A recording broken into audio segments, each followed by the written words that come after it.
supposed to. But technically, I'm telling you the truth by telling you that I'm telling you the truth. Comedian in every correct. Good evening and welcome to the Thursday, March the 28th, 2019 regular session of the Xenia City Council. We're ready to begin now, first with an invocation by Mr. Brett McNally from Gideon's International, followed by the Pledge of Allegiance led by the Mayor. Mr. McNally? Is he here? Mr. McNally is not with us. We will have a moment of silence then before we begin.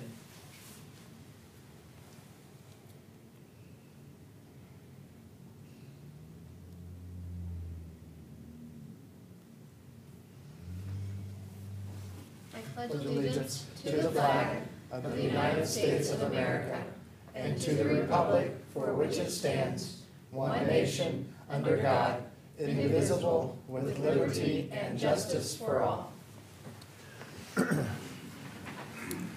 Thank you very much, Mayor. May I have roll call, please? Councilman Wallace, Councilman Herschel, Councilman Lauterbach, Here. Councilman Smith, Here. Councilman Dean, Here. Mayor Mays, Here. President Engel. Here. Mr. President, I would like to make a motion to excuse Councilman Wallace and Councilman Urschel. Thank you very much. Have a motion to excuse the two councilmen absent. May I have a second, please? Second. Seconded by Councilman Lauterbach. Discussion or question on the motion, please? I took a shower 2 weeks ago. I don't know why they're not here. Maybe it was me. Roll call, please. Councilman Lauterbach, Aye. Councilman Smith, Aye. Councilman Dean, Aye. Mayor Mays, Aye. President Engel. Aye. Motion carried. Thank you. Now we have an opportunity for approval of minutes. This set of minutes for our March 14th, 2019 regular session. May I have a motion to approve, please? So moved, Mr. President. Moved by Councilman Smith. Second, please. Second.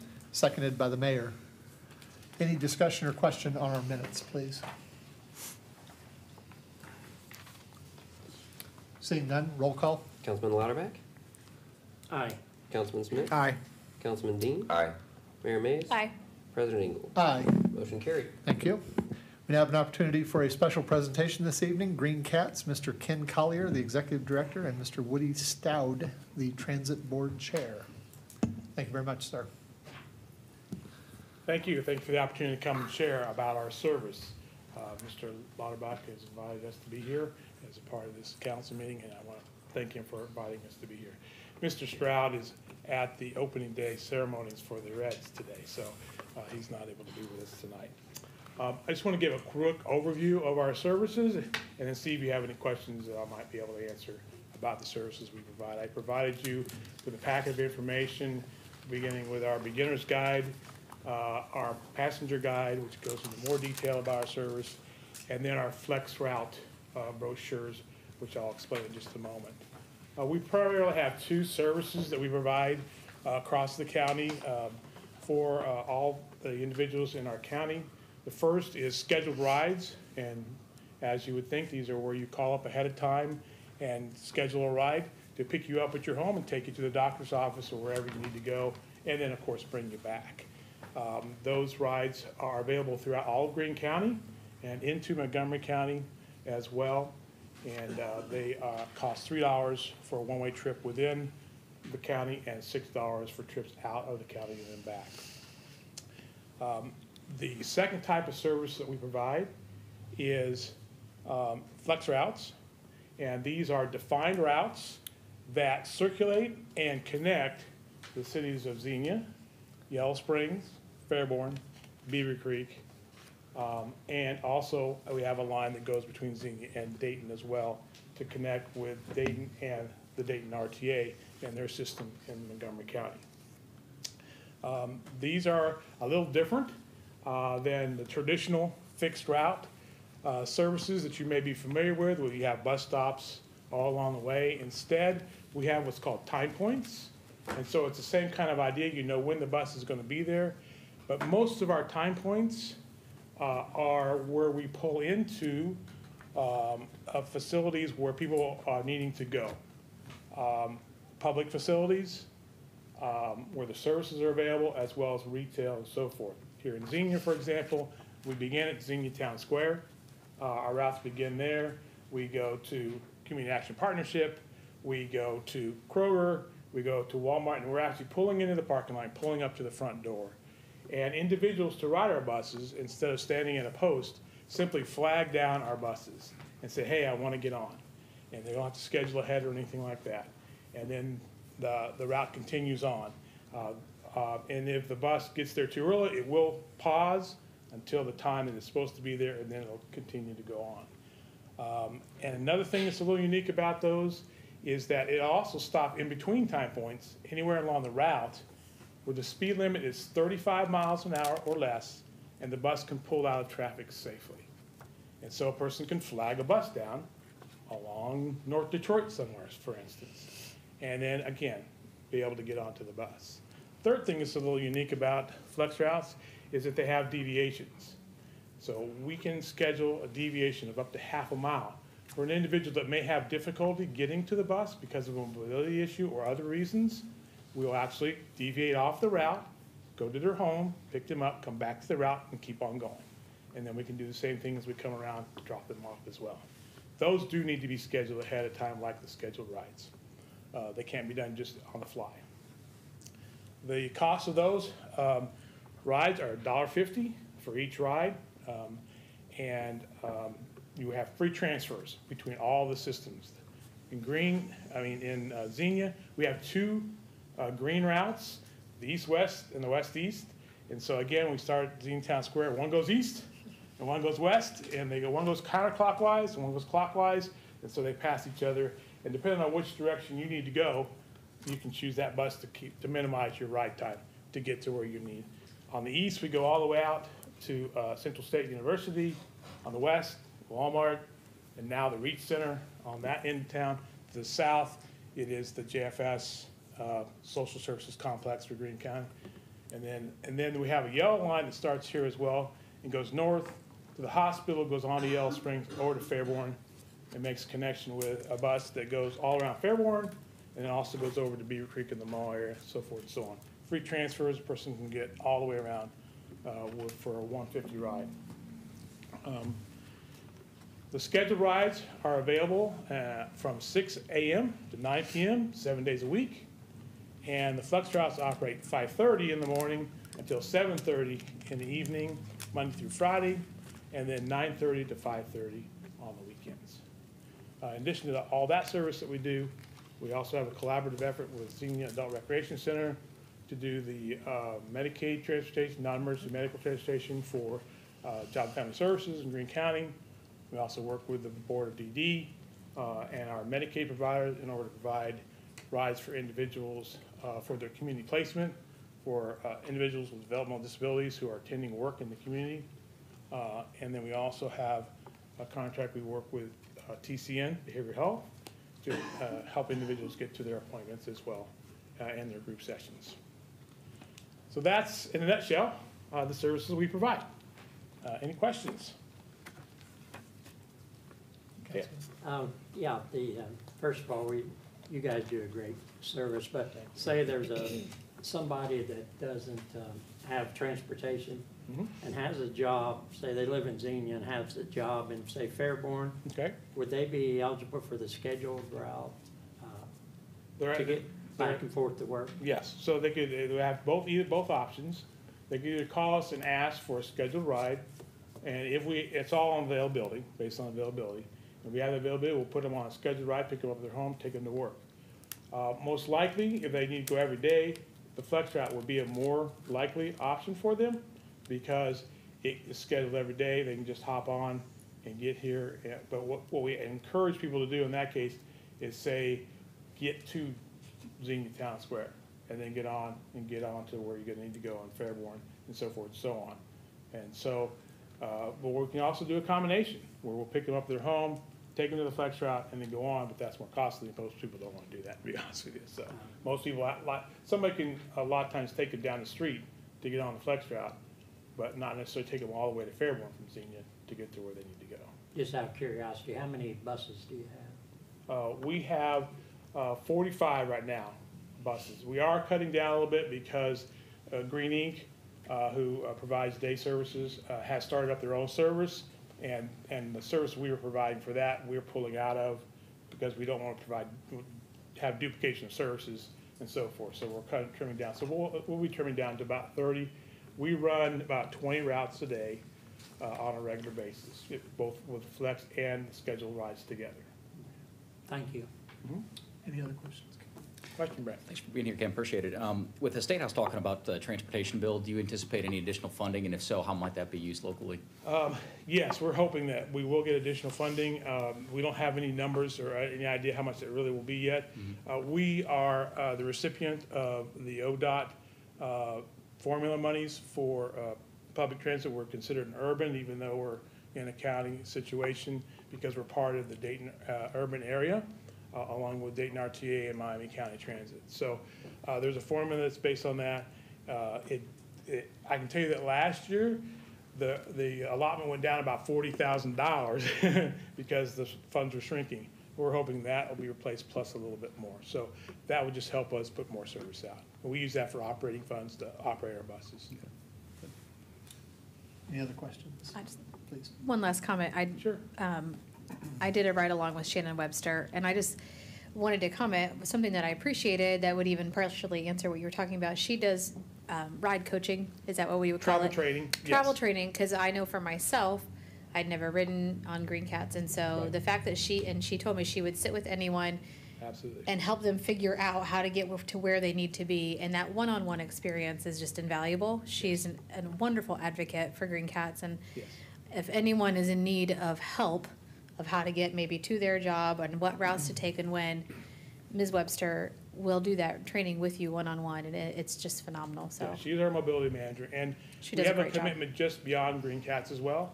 Our commitment is that we'll help people find a ride with anyone and the best way they can do it, because there's many other providers out there. We are not the only one out there. it's intimidating too, looking at that schedule. So having that Yes. personal help and She's trainer very good. is She's very good. fantastic. She'll do ride-alongs and everything until a person gets comfortable using her system. She's glad to do that. It's been really helpful, particularly a lot with seniors who have some timidity when they first approach our system. And because our system is different, it's unique. It's not like what you would think in a lot of times. So it is a little hard to navigate at first sometimes. So, Any other questions, comments? Thank you very much, sir. okay, thank you.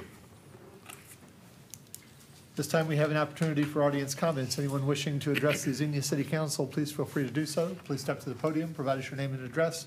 Limit your comments 4 to 5 minutes, please.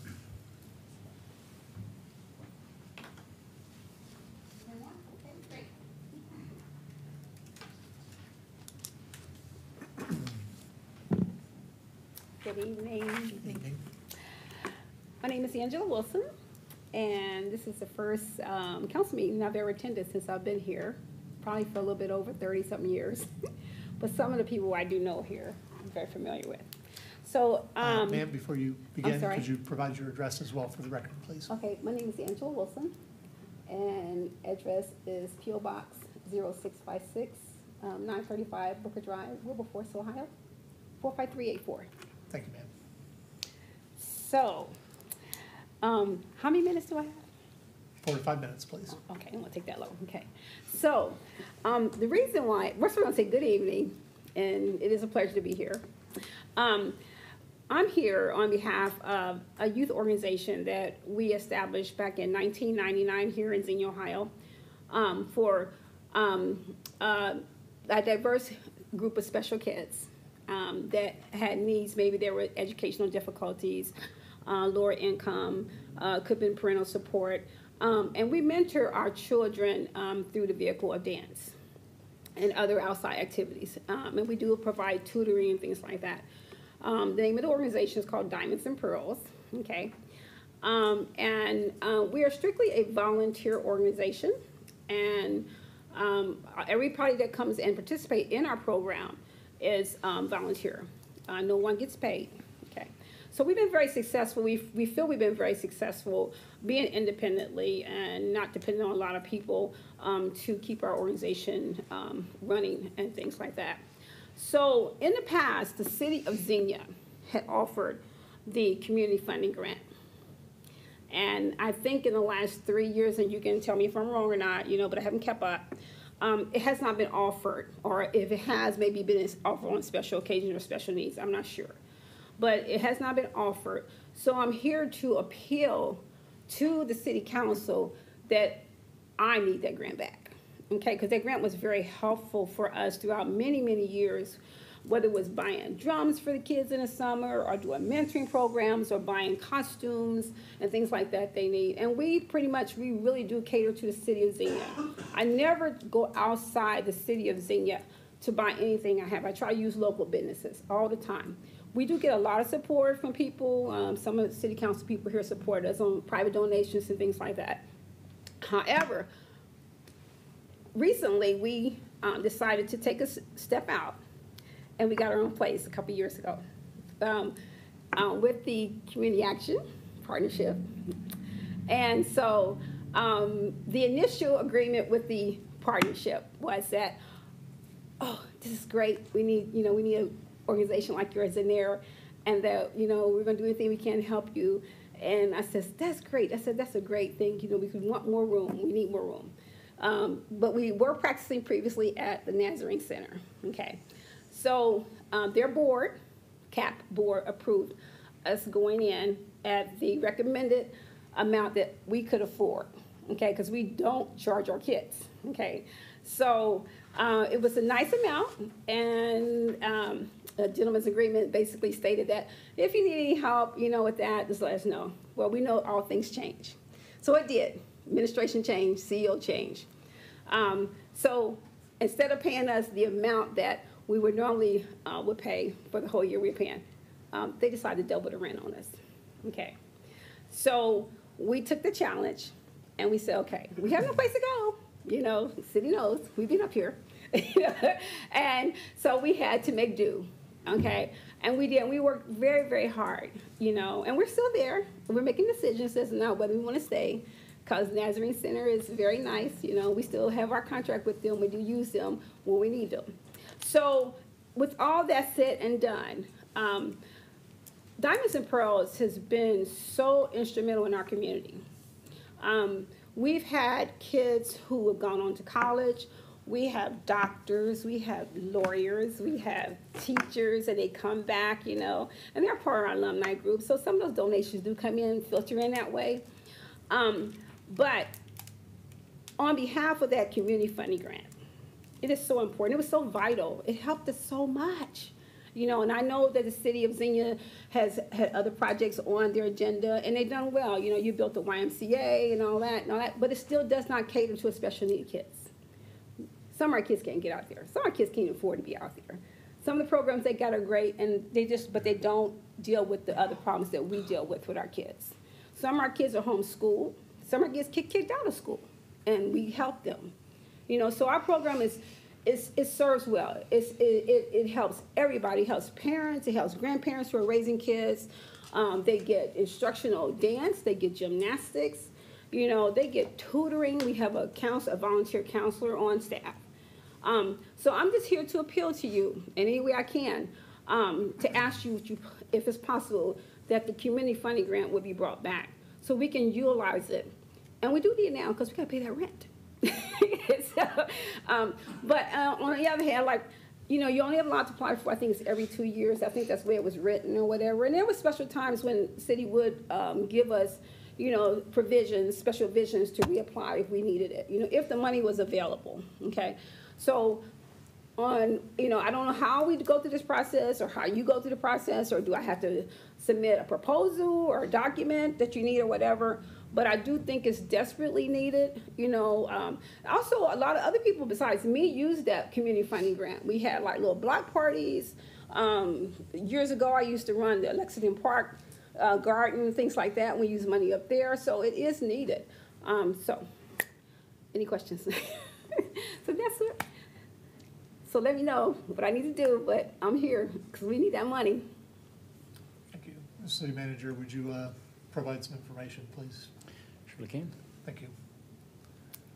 Okay, so.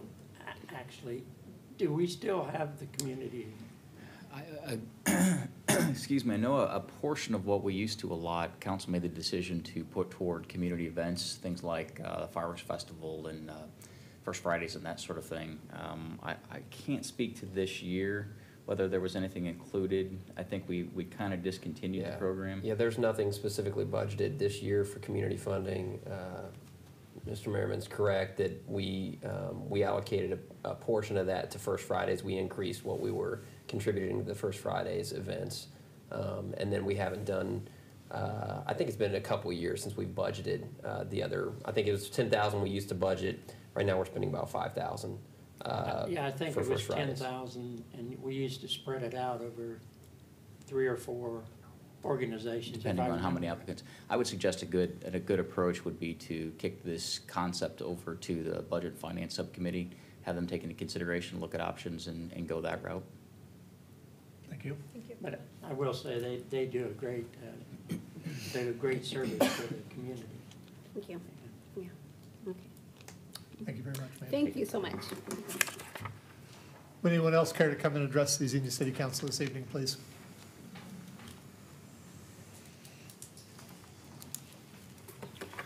John Kelp, 936 Orville Way. I'd like to address a couple different things tonight. The first one, at your last meeting, you amended an ordinance to our property maintenance ordinance. Anytime we can get grass cut sooner, I'm all in favor of that. Last year, we had CVS, for example, that never mowed their grass. Obviously was not a good community partner and community corporate citizen. I would hope somebody from the city would reach out proactively to CVS this year and say, hey, look, you guys never mowed your grass last year. The city mowed it every time. And we all know how the program works. I mean, by the time that grass gets mowed, sometimes it's 20 days later, and the grass is over a foot high. I mean, CVS looked horrible last year, and I would hope this year, through a little proactive education with their management, that they would schedule somebody to mow their own grass. Councilman Wallace brought up the fact he tried to amend the motion that failed. I personally believe Councilman Wallace should have abstained from any vote on that ordinance due to the fact that his church owns 56 acres. I personally know some people that live close to that church, and it is a problem that they don't mow their grass and have to be notified to mow their grass. I would hope as a councilman and a preacher at that church that he would be a better citizen to our community and mow his grass and get his church to mow their grass. He should lead by example of anybody being on council. So if he was here tonight, I would have addressed that directly to him. Tonight, you're going to vote on an amendment to your pay scale. The city's broke. Our tax revenues are down. They're not where we projected our tax revenues to be. And we're going to be handing out more increases in pay for 2019, 2020, and 2021. I don't know if you guys have gone back and looked, pull 2015 and compare the wages from 2015 on some of these positions to 2018. I mean, there's a dramatic increase in some of these positions. We have finance clerks that are making $60,000 a year. We have secretaries and receptionists making $50,000, receptionists making $47,000 plus benefits. I mean, if you compare these these administrative positions to the private sector plus the benefits that they're receiving from the city of Xenia, I mean, they are well compensated. At what point is council going to say, hey, look, we have a problem, demand that council president have a work session that's open to the public and discuss ways to cut expenses in the city, ways to deliver services more efficiently? Because we don't have any money. We don't have money to pave our streets. We're getting one street paved this year. 2nd Street, that's it. I live on one of the newer streets in the city, and my street in front of my house is crumbling away. Now, I also live in a development that has new construction going on. Some of the new construction for where the people you want to move into your city are purchasing homes. We want to sell homes in there. We want to sell higher income individuals' homes, more expensive homes. But if you lived in my subdivision and you wanted to build a new residential home, would you want to build a home in a subdivision that the street is crumbling away? I wouldn't. Looking back on it now, if I know what I know now, I probably would have never built my house in Xenia. So tonight, you're gonna vote to increase these pay cycles, or the hourly rates. Perhaps we need to look at it and say, maybe we need to freeze wages for a while. Our wages are extremely competitive with the market. One of the excuses we use for revenue being down, in the first part of the year is we give $3,500 to a family HSA, $1,500 to an individual. We pay that money out all up front in January. You guys voted on that back in, I think it was November. Not a single peep about benefits. You just passed it and moved on, kicked the can down the road to get for another year. Now, all that money goes into your HSA at the beginning of the year. That's their money. If you're going to retire from the city or you're going to quit employment with the city, are you going to quit December 31st or are you going to quit January 31st? I know when I'm leaving. I'm leaving January 31st with my $3,500 in my HSA account. Why do we continue to front load that HSA? Why don't we put that money in there biweekly with their paychecks so that if somebody leaves employment or somebody retires, they don't walk away with all those taxpayer dollars? I mean, now granted, that's a small portion of money when you consider our whole budget. But it's about being good stewards with the taxpayers' dollars. So at what point, I will direct it right at Council President, a levy failed last year. It's up to you to schedule a work session to demand that staff bring some ideas and discuss ways to cut expenses and deliver services more efficiently. When is it going to happen? Are you not running for re-election, so you're going to kick the can down the road till November? I mean, you guys are elected officials also. And I haven't heard a peep. We act like there's not a problem. And there's a problem. Thank you very much.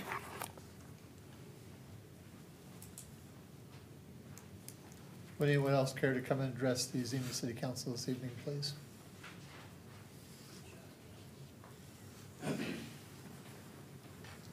Good evening, Mr. President, ladies and gentlemen of the Xenia City Council. My name is Thomas Scrivens, and by the grace of God, I still reside at 725 Lexington Avenue here in the city. Mr. President, I rise from my seat this evening to compliment the council on getting the Reach Center up and in action. That's good.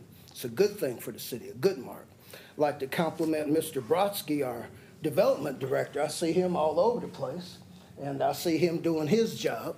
And we're just happy that we see things moving. I like to see this new outfit that's supposed to come in with 600 and some jobs. Like to see that come in. Everybody's asking me, Script, where are the jobs in Xenia? When can we apply to the city for jobs? Well, the city doesn't have a lot of jobs, but the city can promote job growth. And that's what I think we've been doing the last year, and I'm happy about it. I just want to see some action. They've asked me about the town square incessantly. It's like, I can't get away from that question. And I'd like to see Marks or Save a Lot or Shop and Save, some type of food outfit, some food retailer has to come in this sector of the city. 3/4 of our city is a food desert, and that's just beyond acceptable. So whatever we have to do, whose arm we have to twist. We need a food store in downtown Xenia to serve 3/4 of the city. I like Kroger's, I like Walmart, I like Grocery Land, but 3/4 of the city remains a food desert. That, to me, is a problem. So, and then finally, Mr. President, we're getting into the rainy season. And you know, my thing is these catch basins. If we don't clean them out, the water's going to pond. If the water ponds, that gets up under the pavement. And of course, we know about the coefficient of expansion and contraction. So we're just fighting a losing battle if we don't keep our curbs clean and our catch basins clean. We're just chasing our tail. So I think with that, I think Diamonds and Pearls have shown themselves to be a very good community group. They help a lot of people, and they participate in our parade that we have every year. And it's just a good thing to help people who can't help themselves. And in this case, these are special needs individuals. So I think we should have compassion with that, and we could cut back with a few things that we may have on our docket and kind of divert at least a few dollars to these community organizations who show themselves every year to be commendable. With that, Mr. President, I thank you for your time, and council, stay on it. Thank you, sir. God bless. Would anyone else care to come and address the Xenia City Council this evening, please?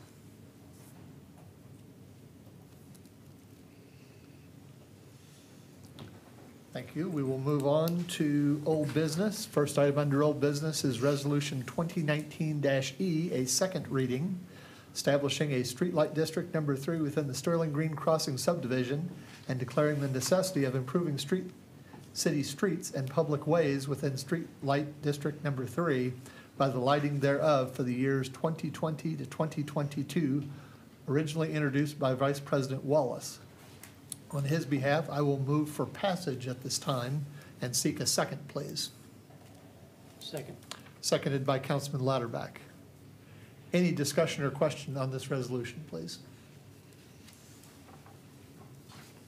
Seeing none, roll call. Councilman Lauterbach? Aye. Councilman Smith? Aye. Councilman Dean? Aye. Mayor May? Aye. President Engel? Aye. Motion carried.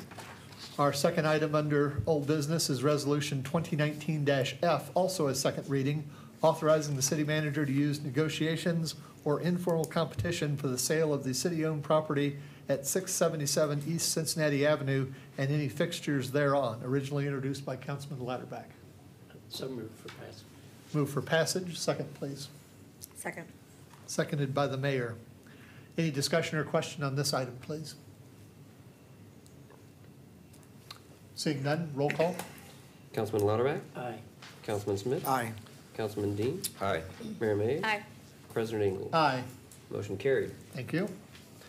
At this time, we have a public hearing scheduled for the Community Development Block Grant, or CDBG, Small Cities Program for 2019. Mr. City Manager. Thank you, sir. As part of a 2-year funding cycle, the City of Xenia is eligible for project funding through the Community Development Block Grant Program. And this is a long-standing federal funding resource made available through the Ohio the Ohio Development Services Agency.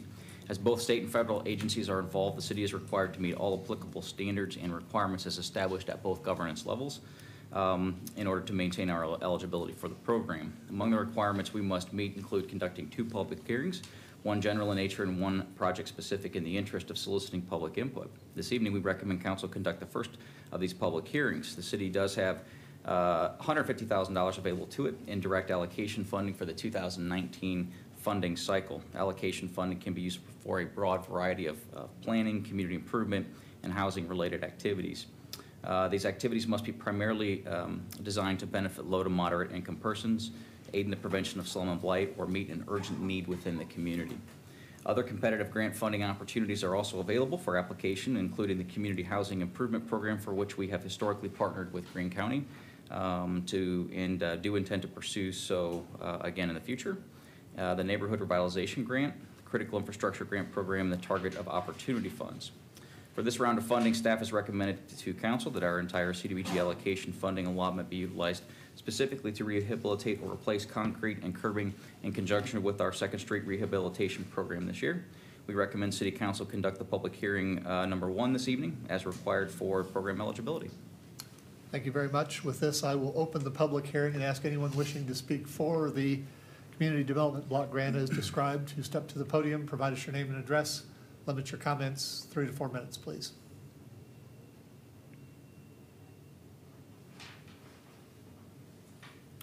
Seeing no one come forward, I will ask that anyone wishing to speak against the CDBG program for the purpose specified, step to the podium, provide us your name and address. Limit your comments 2 to 3 minutes, please.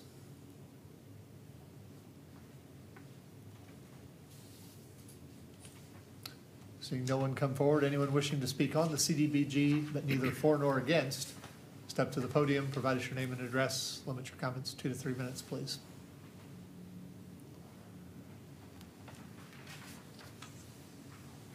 Mr. President, ladies and gentlemen, Xenia City Council, Thomas Scrivens again, 725 Lexington. I'm in an area of the city, the East End, which had traditionally been underlit until the Community Development Block Grant came along. And when it did come along, the what I would call the high crime areas became well lit. And as a result, crime has gone down. I don't have statistics to support that, but I can tell you I don't see as many police actions going on in that particular city, that particular part of the city. East Church Street has gotten street lights from the top all the way down to the bottom. You can stand on the top of the hill and look all the way down, and it's well lit. My street, Lexington, is well lit. A number of other streets have gotten lighting from this program. So I would say that this program is well worth our endeavor, and we should continue to deploy the money strategically. When we deploy the money to fix streets, that's a community good. We're all for it. So the Community Development Block Grant is essential for what I'd call the hospitality of the city. So thank you very much. Appreciate your time. Would anyone else wish to comment on the CDBG?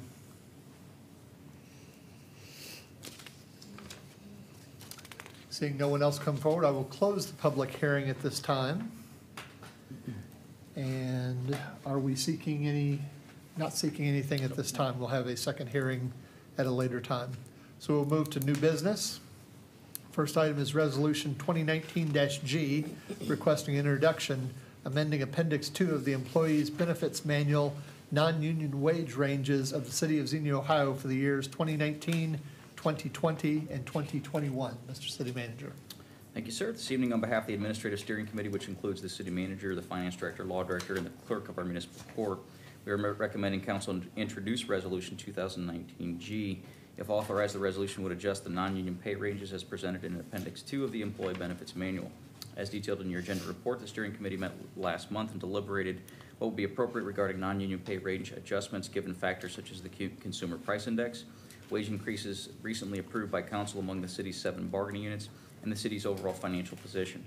Based on these factors and in interest of remaining competitive in a very limited labor market, the Steering Committee is recommending a 2.25% increase in pay ranges for each of the next 3 years for the non-union employee pay groups. By comparison, bargaining unit employees are scheduled to receive wage scale increases ranging from 6.75% to 8.25% over that same 3-year period. However, in this case, approval of the pay range adjustments does not approve any or guarantee any individual increases. This will be determined based on individual employee assessments on an annual basis. Resolution 2019-G only adjusts the ranges for which applicable employees could be eligible.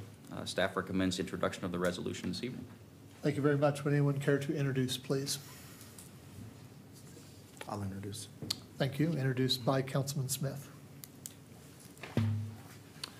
Next item is an administrative motion authorizing the city manager to execute an agreement to purchase a single-axle dump truck chassis and snowplow unit through the State of Ohio DAS Cooperative Purchasing Program at a cost not to exceed $164,531.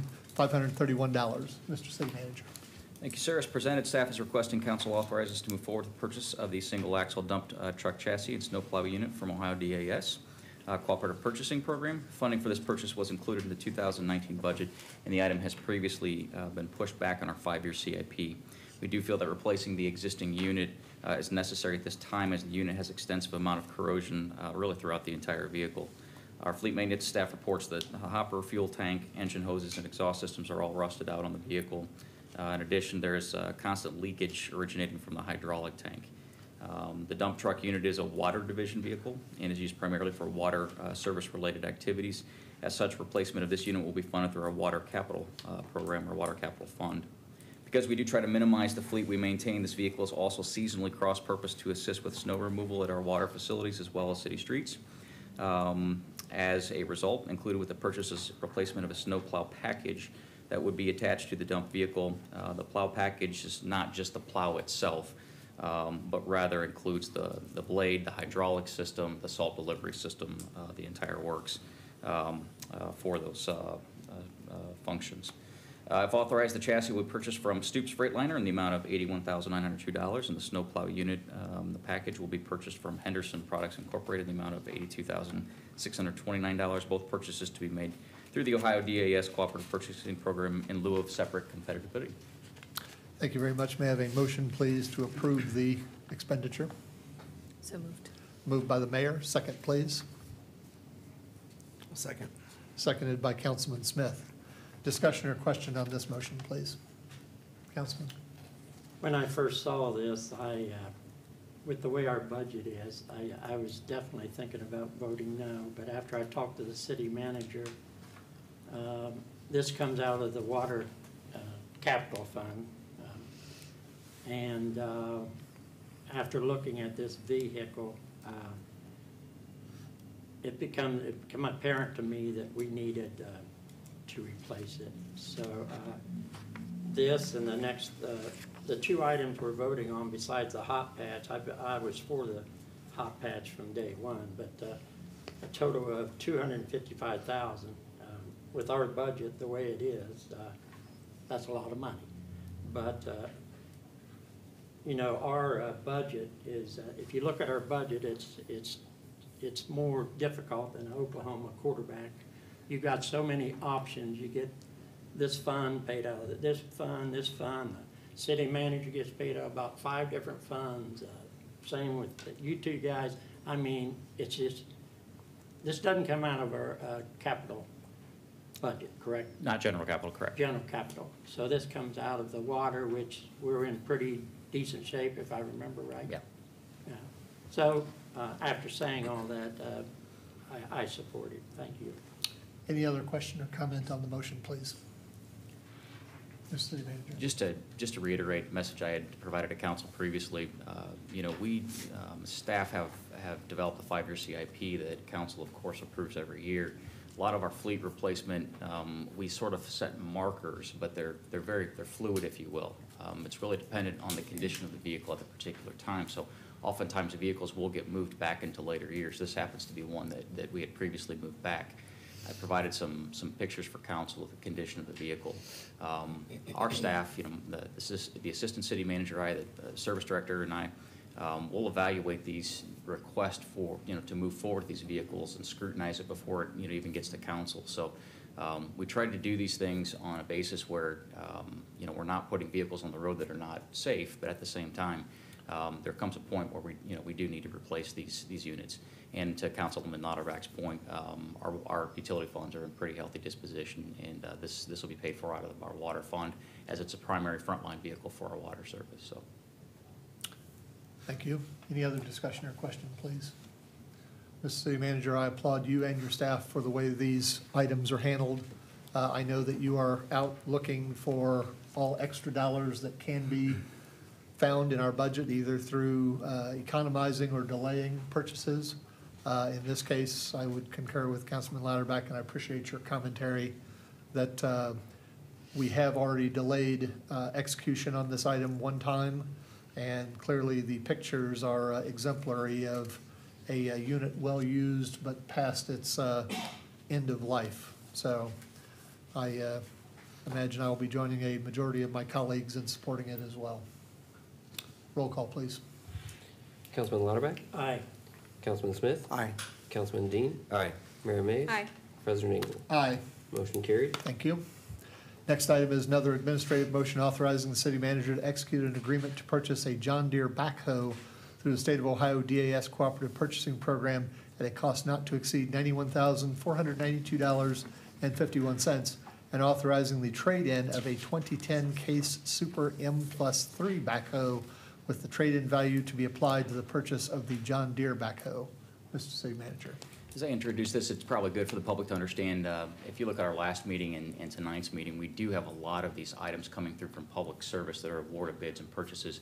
That is a result of the fact that our final budget's approved typically late January, early February, and so we sort of have this rush of items that come through in the first quarter, and we do that because of the lead time necessary for the purchase and execution of these items through the remainder of the year. So these types of items slow down after we get through the first quarter, and you'll see that really tail off. For this particular purchase or recommendation for purchase, staff is recommending council by administrative motion to authorize the acquisition of this John Deere 410L backhoe loader to replace an aged Case Super M+3 backhoe. The requested motion would also authorize surplusing that current Case backhoe as a trade-in with an offsetting value that we negotiated at $25,000. If authorized, the purchase would be made through the Ohio DAS Cooperative Purchasing Program. The backhoe unit is a critical frontline piece of equipment that has experienced increasingly questionable reliability and downtime as wear and tear over the past 10 years are finally taking its toll on the vehicle. The past 2 winter seasons have been particularly hard on this type of equipment with the number of water main breaks that we've experienced and the like, and we've had to respond under some pretty harsh conditions with this equipment not being as reliable as we really need it to be. The anticipated cost of contractual service maintenance needed to keep the current backhoe operating reliably would have a diminishing value given the age and the hours on the unit at this time. The unit is part of our water department fleet. Purchase of the replacement backhoe would be funded through the Water Capital Fund. This expenditure was included in the 2019 budget and has been scheduled for replacement in the 5-year CIP.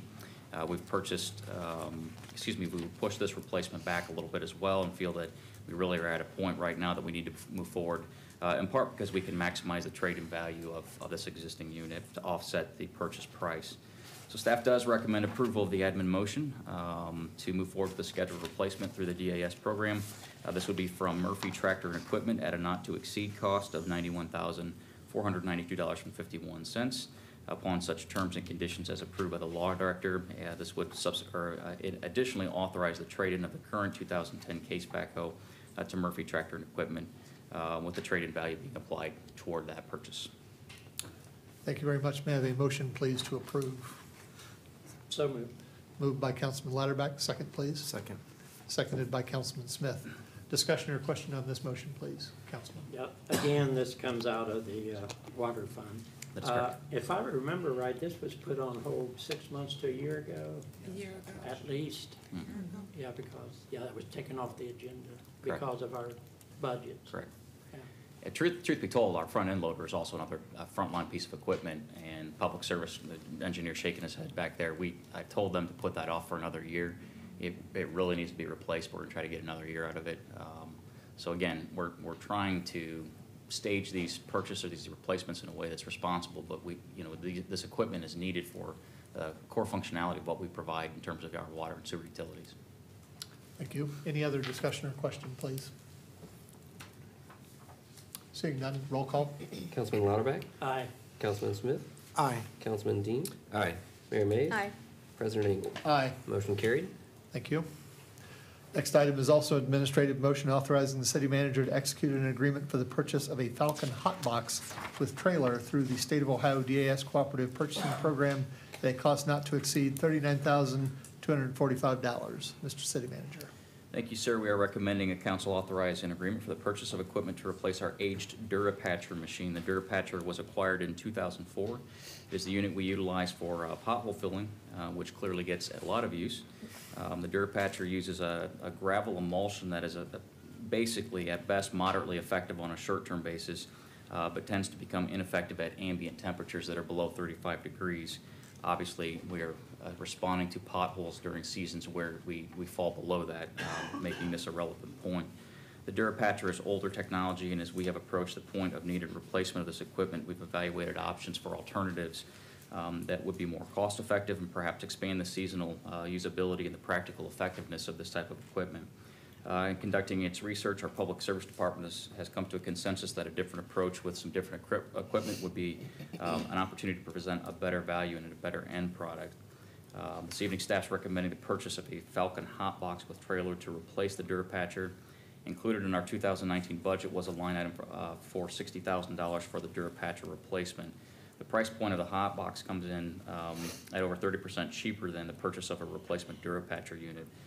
Beyond this immediate savings, however, the technology provided with the hotbox allows us to use hot asphalt product, at least as far as that is in season and when the plants are open, which presents a more permanent repair option when we go out to do those pothole repairs. And we can do so through an extended portion of the year because the material is kept hot. So we obviously it just extends our range for when we can use the material. We think these factors lend to, frankly, a better, more lasting repair with improved cost effectiveness for our pothole filling efforts. The hotbox is available via Ohio DAS Cooperative Purchasing Program from the McLean Company. So we're recommending an approval of an administrative motion to purchase the hotbox at a not-to-exceed cost of $39,245 upon such terms and conditions as are approved by the law director for that purchase. Thank you. May I have a motion, please, to approve? So moved. Moved by Councilman Lauterbach. Second, please. Second. Seconded by the mayor. Discussion or question on this motion, please? Just a Councilman. curiosity question. I know, when will the material we're gonna use for the hot box, when will my brain just. The plants be open? The asphalt, yeah, when will that be available? Typically, they're open in April. Yeah, they're open about now. Usually open till October-ish, November, depending on seasonality. So I noticed we've been doing potholes. What kind of material are we using? Right now, it's the Durapatcher. Yeah. So where you see those areas on the roadway where you have the grainy sort of material, Yeah. That's our Durapatcher. And again, to the point we made in the agenda report, it fills the holes. It is a solid fill, but it is not as stable as your typical asphalt product. It does not bind the same way. So through this technology, through this piece of equipment, we can use that asphalt for probably 10 months of the year. We're getting a better, more durable pothole fill, and frankly, we're doing it with a piece of equipment that's a lot cheaper. So. Thank you. Any other question or comment, please? Seeing none, roll call. Councilman Lauterbach? Aye. Councilman Smith? Aye. Councilman Dean? Aye. Mayor Mays? Aye. President Ingle? Aye. Motion carried. Thank you. And our final item under new business is an administrative motion approving the schedule of bills in the amount of $817,994.47. Mr. Finance Director. Thank you, Council President. Would just like to note that this is a large amount for the scheduled bills, but the vast majority of this is related to the rehab of the West 2nd Street water tower. A little over $500,000 worth of it is related to that project that was completed, most of which was completed last year. So. Thank you very much. Motion, please, to approve the bills this evening. So moved. Moved by Councilman Lauterbach. Second, please. Second. Seconded by Councilman Smith. Discussion or question on our bills this evening, please. Just one Councilman. question. On our income tax collection, when will we know, by the end of April, or do you have a good feel by now of what the income tax collection? Yeah, so typically the end of May is when we have End of May. the best idea of what we're looking at from an income tax collection standpoint. April, we'll try to get most of the filings that had payments attached to them in, so it'll give us a little better idea, but it's really not until the end of May that we've got most of those returns in and a good bit of them begun auditing, a good number of them. So probably the end of May will give us a pretty good idea where we stand. Thank you. Any other discussion or question on the motion, please? Seeing none, roll call. Councilman Lauterbach? Aye. Councilman Smith? Aye. Councilman Dean? Aye. Mayor Mays? Aye. President Ingle? Aye. Motion carried. Thank you. Now we'll move to reports of committees. First, mayors and managers. I'll take this one this time. The mayor and I were pleased to attend Mayors and Managers hosted by Miamisburg. A little smaller crowd at this last one, but we were pleased to have a presentation from representatives from the Ohio Municipal League. Provided a sort of a briefing on key legislative priorities or items that OML sees coming forward In the near future, of course, one of the main items that was discussed is the transportation bill now pending in the State House. As we've discussed with Council, the House of Representatives did increase or recommend an increase of the gas tax at a rate of 10.7 cents per gallon over a 2-year period. The Senate has since, in their version, come back with a mere 6% increase. This compared to what the governor asked as an 18-cent increase. There were other differences between the House and Senate versions, and quite a few differences from what the governor had requested. I think it's likely, based on what we are seeing and hearing from not only OML but other resources, that we're going to see some kind of increase. I think it will fall far short of what the governor has asked. Not just in Xenia, but statewide, the condition of our roads continues to be a challenge, and one that no one seems to want to find a funding solution for. So that was, I think, a major portion of our discussion. There's also this discussion about the governor's budget, which of course the preliminary details have been released. As far as it pertains to municipalities, not a whole lot of variation in terms of local government funds, which from one perspective is good. There isn't any more gouging of those funding resources for municipalities. We had hoped to see a little more of an increase. I think there was a slight increase that was included, but nothing that's really substantive, nothing even close to restoring us to where we were a number of years ago. So again, we appreciate the OML for providing a backdrop. Just want to add, OML, I think, over the last couple of years under their new leadership is doing a very good job of keeping us aware of issues, representing issues that affect municipalities. In particular, they've been very, very aggressive in defending home rule. There's been a lot of efforts in Columbus over the last few years to centralize authority, undermining local charters and local home rule provisions, which is a cornerstone of Ohio's Constitution. And so I just applaud their efforts in continuing to reinforce with the legislature at the state level that we enjoy governing ourselves locally in our community. So that's it. Thank you. Any question for the mayor or city manager, for mayors and managers, please? Seeing none, Miami Valley Regional Planning Commission, Councilman Lauterbach, please. Thank you, Mr. President. March meeting was canceled, as is the April meeting. I see. Anything for Councilman Lauterbach and MVRPC? Seeing none, we'll move to appointed official reports and council comments. Mr. City Manager. Yeah, just one item. We do have, I think as the public is generally aware, a major street rehabilitation project which will be 2nd Street this year. We will be repaving 2nd Street curb to curb, roughly from the downtown area all the way out to Progress. That project we're hoping to get underway in April here. Public Service Director will be working with our communication staff, making sure that we're making the public aware when we start on that, what to expect with it. We realize that roadway is very highly traveled, so we want to minimize inconveniences to folks. Other transportation projects that we'll be doing this year will be a little later in the year. For example, we'll also be repaving Montana. That'll be part of the county engineer's bid, so that'll be a little later in the year. We'll do our best to make the public aware of these different projects as we move forward, to try to minimize their inconvenience. So that's all I have this evening. Thank you very much. Anything for our city manager, please? Just a comment. I didn't realize Montana's a pretty big street. So I don't know how much money. And it's in pretty bad shape. It's over 200,000. Yeah. Okay. Yeah, thank you. Mr. Finance Director. Thank you, Council President. A couple things this evening. First, as Councilman Lauterbach had stated, we are getting closer to the income tax filing deadline. Want to encourage people to go ahead and get those filings in. The city does provide assistance at no charge to the public for preparation of their city income taxes. I would encourage them to get here sooner rather than later if they wish to avoid some somewhat lengthy lines. So we want to just remind the public that that's on the horizon. Also, there was some commentary tonight about health insurance. I just wanted to state that there is a good bit of conversation that's happened between staff and council related to health insurance. We had a work session dedicated specifically to employee benefits and health insurance specifically. Staff is always trying to balance, obviously, trying to reduce expenses wherever possible, but also providing employees with benefit packages that keeps us competitive in the market. And part of that presentation was us providing to council some comparisons with what CERB provides. CERB has a report that they produce that shows averages across the state and what other municipalities or other local governments are doing and providing in the way of benefits. The city actually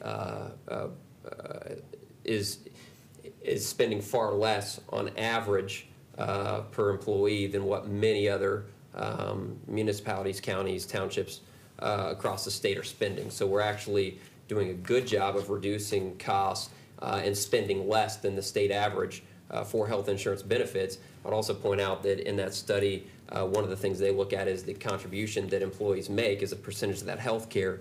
Across the state, the average is somewhere in the neighborhood of 11 to 12%. Some of our employees are paying as much as 30% of that cost for premium, and the lowest percentage that an employee is paying is 15%. So even the lowest percentage at 15% is actually a higher percentage that our employees are paying as far as a share than the average for the state. So we are looking at those things. We evaluate them. Our insurance committee does a terrific job every year of looking at all kinds of options to try to reduce costs. And we do have those conversations with council and did so last November before council approved the program. So wanted to point that out this evening. Thank you very much. Anything for our finance director, please? I remember very well the conversations we had, and I applaud you and your staff for bringing those things to our attention and for your diligence that you're putting towards it.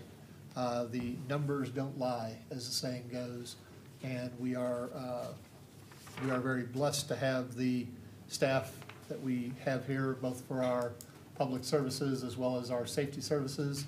And as the city manager has pointed out on any number of occasions, it is increasingly difficult in a diminishing labor pool to attract quality candidates. So to my mind, we must retain the ones we have. So again, I applaud you and your staff for the work that's been done on that score. Thank you. Madam Law Director, please. I just have one thing this evening. I received, the city manager said, I know the Ohio Municipal League keeps a very close eye on the state's attack on our home rule. On the flip side of that is the Ohio Municipal Attorneys Association. All the law directors for all villages and cities across the state. I received an email today from Gary Hunter, the executive director. They are putting together a special committee to try and get ahead and address some of these issues. Most of the committee meetings will be by phone, but if council doesn't have any objection, I would like to participate and accept that invitation and participate in that committee. You don't want to travel? I'll report back. Please. Thank you very much. I would, you have done exceptional work here and would appreciate you representing us and our voice to that group. Thank you. Thank you. Anything for our law director, please? Seeing none, moving to council comments. First, the mayor. Thank you, Mr. President. It's been a busy couple of weeks. On Sunday, March 17th, I attended a celebration for Dr. Walls from the East 2nd Street First Church of God. It is a celebration of his 51st year of pastoral care for his church, which is, I think, absolutely remarkable. They do a wonderful job honoring him, inviting a lot of folks in for lunch. They're a church that provides a lot for Thanksgiving for people. So they care very deeply about this community. So I wanted to just publicly congratulate Dr. Walls on his years of service.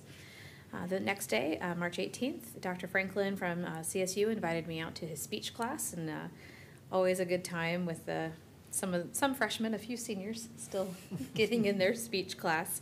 One of the young ladies there presented the speech "Ain't I a Woman" by Sojourner Truth. She just did a phenomenal job, and very impressed by her. And then one of the things that I always enjoy about his class, he opens it up for questions, and they have a chance to ask me questions, and the students are really thinking about ways they can be involved in Xenia. I had a young man come up to me afterwards, and he said, "I'm working my way through college.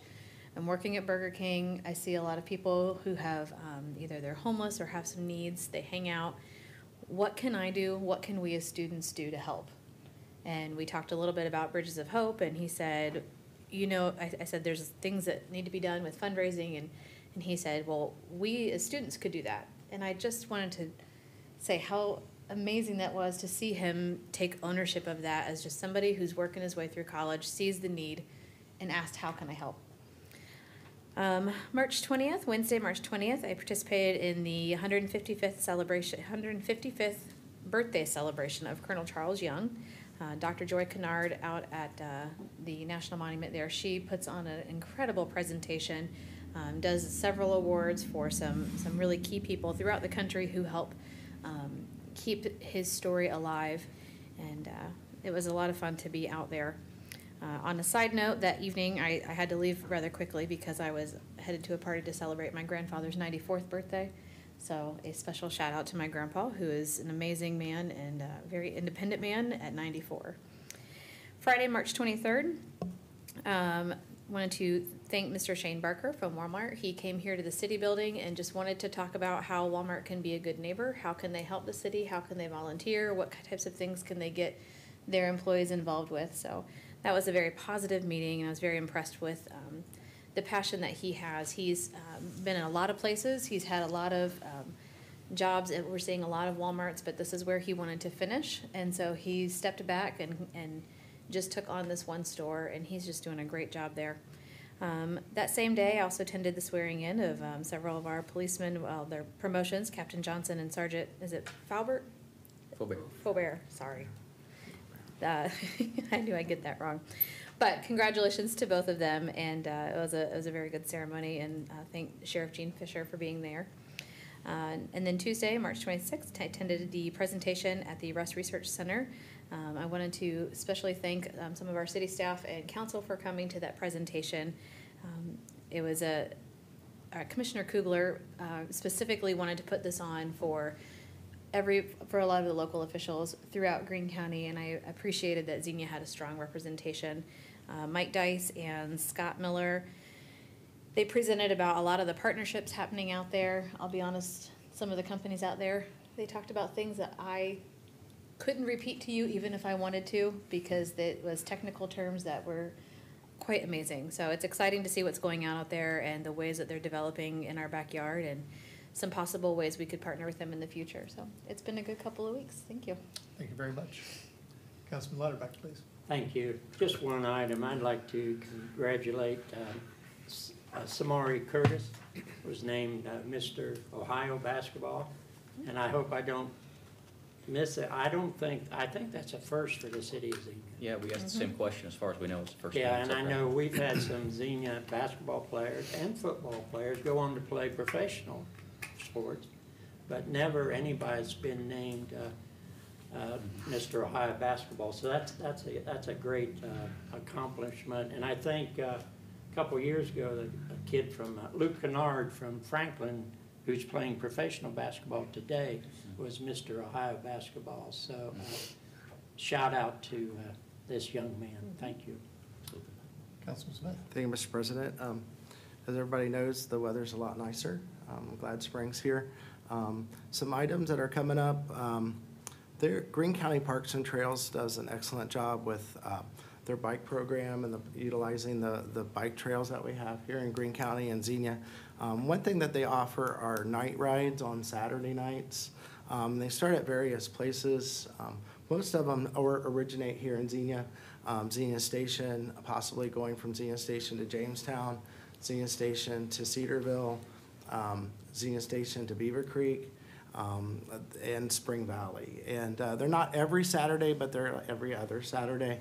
Actually, the first one starts Saturday, April 6th, and I believe those are a 7 o'clock time frame. You can get on Greene County Parks and Trails website for a more accurate description of the times. There is a provision, of course, a helmet's required. It is primarily for adults because the speeds are not aggressive, but they're pretty quick. And they do require that you have a light on your bicycle, which is not a bad idea anyway if you're using the trails. So if you feel a little more ambitious, on Sunday, April 7th, Ohio River Roadrunners, excuse me if I get that wrong, they're putting on their annual marathon here in Xenia. It's also a half marathon or a marathon. Starts at 8 o'clock. This year it will start at the Reach Project, the YMCA. That's on Progress Drive, and that is an 8 o'clock start time. And I can already tell you that the traffic will probably be a little bit of a challenge. And I'm not sure how they're going to address the parking there. Do you want to speak to that? I will, and I appreciate you bringing that up because with the opening of the Reach Center and the relocation of the Y, it necessitated a reconfiguration of the route. And we were very happy to work with the Ohio River Runner, now I can't do it, the Ohio River Road Runners Club to fashion a new route. It will be, much more of the route will be within the city, which we think is a good thing. This event brings several thousand people to our community that morning who, you know, some of them are staying overnight in a hotel before, they're eating in our restaurants, so it's a good opportunity for us to get some great exposure and to support our retail community. We did also just learn that the Greene County Fairgrounds are hosting the Shrine Circus beginning this year. Their last Shrine Circus event happens to fall at the same time as the marathon. And so we are going to try to coordinate with them to minimize any traffic impacts because that event will be bringing several thousand people to the fairground as well. So again, we will have notices out to the public. We will be doing some hyper-reach for certain areas, certain residential areas that would be impacted by the marathon route, just so the folks are aware. It's a Sunday morning, so traffic shouldn't be too bad. But again, we just want to keep people aware, so I appreciate you bringing that up. Sure. All right, thank you very much. And then just the last thing I want to share, and I might get some flack on it, the introduction tonight that I did for our non-union employees, but as an employer and a business owner, the one thing I've learned to increase productivity is continuity in the workplace, and nothing speaks more on behalf of that than retention. And you know, I appreciate our city employees, both union and non-union, and I don't think 2 3/4 is out of line. And that's my opinion. Thank you. Thank you. Councilman Dean. I have nothing further to add. Thank you. Thank you. And I have nothing further to add. Our last item on our agenda this evening is an executive session, specifically to discuss personnel matters, to consider the appointment, employment, dismissal, discipline, promotion, demotion, or compensation of a public employee per Xenia Codified Ordinance 206.04A1 and Ohio Revised Code 121.22G1. Before I seek a motion to adjourn to executive session, just advising the few folks left in the audience, there's no intention on council's part to address business afterwards. We will be coming out of the executive session into formal session to conclude the meeting, but we will not be transacting any additional city business at that time. You're certainly free to wait for the executive session to conclude or to depart, your choice. At this time, though, I would seek a motion to adjourn to executive session for the matter stated. So moved. Moved by Councilman Latterback. Second, please. Second. Seconded by the mayor. Discussion or question on the motion, please. Roll call. Councilman Lauterbach? Aye. Councilman Smith? Aye. Councilman Dean? Aye. Mayor Mays? Aye. President Engel? Aye. Motion carried. Thank you.